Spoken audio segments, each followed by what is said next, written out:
आमे जेतेबेले कौनसी शुभ कर्म पाई ठाकुरंक पाखरे भोग लगांती सेथिरे प्रथम दुईटी नाम थाए नड़िया और कदली परे अन्य किछि फलमूल थाए।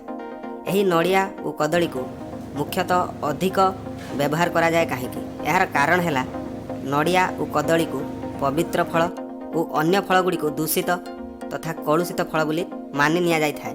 अर्थात नड़िया और कदलीर फिंगा जाइथिबा अंशरू कौनसी प्रकार नूतन गछ सृष्टि होई पारे नाही। गोटे नड़िया गछ एक संपूर्ण नड़ियारू ही सृष्टि होई पारे किंतु यह फिंगा जाइथिबा कठिन अंशरू होई पारि नथाए।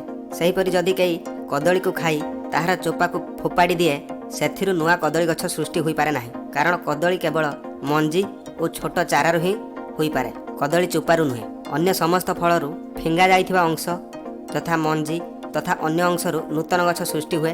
तेणु नड़िया और कदली को पवित्र फल रूपे मानि निया जाए। यही फैक्ट आगुरी जानिथिले कि नहीं कमेंट बॉक्स में निश्चय जणाନ୍ତୁ।